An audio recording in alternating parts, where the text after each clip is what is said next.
واحلل عقدة من لساني يفقهوا قولي।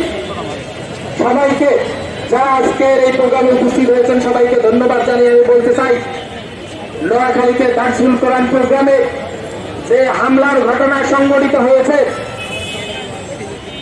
এই হামলার ঘটনায় তারা কোরআনের নূরকে নিভিয়ে দিতে চায়।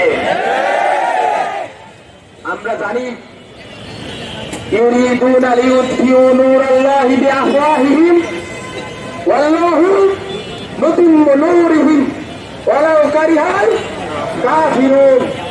তোমরা যতই কোরআনের নূরকে নিভিয়ে দিতে চাও, আল্লাহ তাআলা এই কোরআনের নূরকে অবশ্যই প্রজ্বলিত করবেন।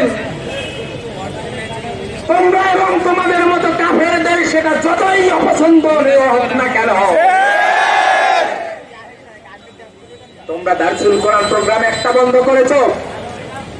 তোমরা জানো না আমরা সারা দেশের সকল উপশাখায় দারসুল কোরআন প্রোগ্রাম করার জন্য আজকে ঘোষণা দিয়েছি।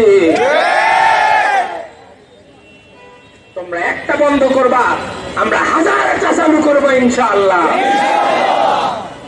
সেই দারসুল কোরআন প্রোগ্রামে হামলা করে তোমরা ছাত্র শিবিরকে দুর্বল মনে করেছো যে ছাত্র শিবির তোমাদেরকে প্রতিবাদ করে নাই।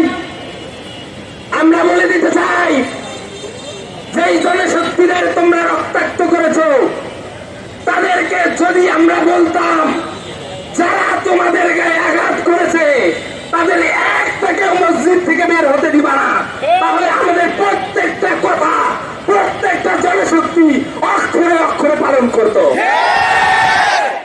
কিন্তু আমরা এসব বিশৃঙ্খলা চাই নাই, আমরা এসব বিবাদ চাই নাই বলে সারা দেশের মানুষ ছাত্র সংসদ নির্বাচনগুলোতে ছাত্ররা শিক্ষার্থীরা দেখিয়ে দিয়েছে তারা আমাদেরকে গ্রহণ করতে চায়। আমরা সবাই মিলে বলে দিতে চাই, উহারা প্রচার করুক হিংসা বিদ্বেষ আর নিন্দাবাদ, আমরা বলিব সাম্য শান্তি এক আল্লাহ জিন্দাবাদ। জিন্দাবাদ। ওয়া মা তাওফীক ইল্লা বিল্লাহ। আসসালামু আলাইকুম।